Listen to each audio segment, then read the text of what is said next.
Alright guys, today we have One Piece chapter 815. There's a lot to talk about, so let's get into this. So at the beginning of the chapter, straight away, we get the name of the Vinsmoke family organization, which is called Germa 66, or is often referred to as Warmonger. And we see people know about it. Nami immediately clicks and goes, that's a fake organization, that's a fake army, actually were her exact words, fake army. But straight away Peckham's cuts it down and says, it's not fake, it's not an army, but it's an organization, and it's run by Blackleg Sanji's father. So Luffy's immediate reaction to hearing all this stuff about Sanji's dad heading up this big organization, about the Vinsmoke family being a gang of assassins, Luffy's immediate reaction is, I don't care. As long as Sanji's coming back, I don't care if he goes and gets married. But I am not becoming Big Mom's underling. You know what? After all of this is over, I'm gonna make all of you my underling. She is a Yonko. You can't just be saying stuff. Well, anyway, after that argument, it sort of transitions into Peckham saying that no matter what, Sanji will not be walking away from this marriage. If he does, he'll get some form of mafioso present in the shape of someone's head in a box, literally sent to him.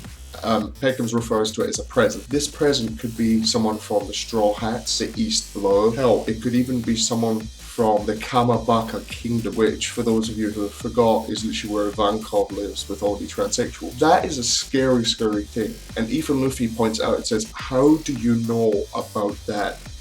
Sanji told no one but the crew about that. At the point, Peckham says, this is power. We have that information. The exact quote that Peckham said is, and I'm just looking now to say it, is, this is called power, Straw Hat. A threat, a demand, when issued by someone with absolute overwhelming power, it becomes simply inevitable fate. It is actually quite a sentence. It's one of those things where it's completely right, and it shows how powerful Big Mom is. And that Luffy, whilst yes he is powerful, he doesn't even have that kind of weight. He cannot attempt something like that, not yet anyways. On to one of the biggest things to happen in the chapter. Luffy coming up with the idea of going with Peckham's by himself to Big Mom's tea party, infiltrating and breaking Sanji out. Now I don't know if anyone else thinks so, but this is really odd. To see Luffy, of all people, coming up with the idea of going in stealth, not making a scene, and just breaking someone out. Because he even says, and I quote, if we all go, we're gonna start a war, and this isn't the time for war. Luffy's thinking about things, and that actually kind of scares me a little bit. Because if he's thinking about all this stuff, it actually shows that he's grown quite a bit. But yeah, Luffy's planning to go one of two ways. If it does happen. First way, Luffy gets in, he gets to Sanji, and then Big Mom saw it coming, and it's a trap. Or I think Zoro will lead the crew and follow Luffy without his permission. Because Zoro badass, and that's what I think is going to happen. Alright, now for a couple of small things. Well, I say small things, they're not so small, but when you compare them to what else happened in the chapter, they are. Luffy meets Nekomamushi, and Law comes back with his crew, and now, near enough, everyone of importance on the island is together, apart from that dog guy that I cannot remember the name of. Something great that happens as soon as Law heard about what's happening with Sanji and the whole situation with Big Mom is he instantly says, okay, well we need to move. Zoro was supposed to be a place we could lay low for a while, but now that Big Mom knows where we are, Kaido probably won't be far behind. And because of that, we need to leave. Simply because if Kaido comes to this city, comes to this country, he will destroy it in the hunt for us. That's badass. I loved Law as soon as I saw him, I'll say that much. But I didn't think his character was the way he is. It's like when I first met him, I thought he was just going to be a cocky guy. But he isn't. He actually cares about the people around him, about random innocent civilians. He is basically a straw hat at this point. And I can only hope that because of that, his crew is also the same way. I mean, we know the polar bear, again, I can't remember his name, but he's the same way. He loved the mink tribe. He came in because it is his home. He doesn't remember much, but it is his home.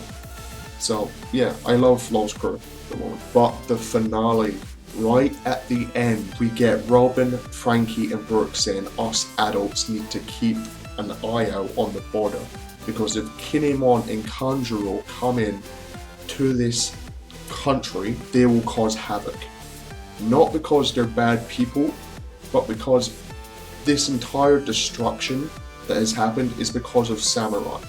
And if two samurai come waltzing in, friends with the Straw Hats, things can turn ugly real fast. But Kinemon and Kanjuro do get into the island because Brooke, Robin and Frankie fall asleep.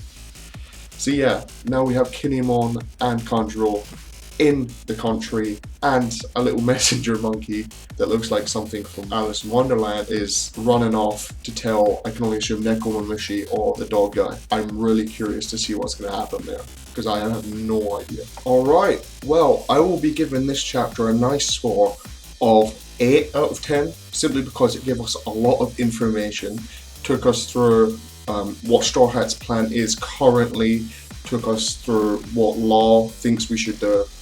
Nekomamushi's all gathered up. They've got some form of plan. So yeah, I'm going to give it an 8 out of 10 for now. But yeah guys, that is all for today. If you read the chapter, let me know what you thought of it down below. Let me know what you think of the content today.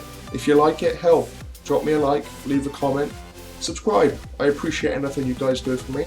But I am a bear, so I am going to hibernate, eat some fish, do bear things. And see you around.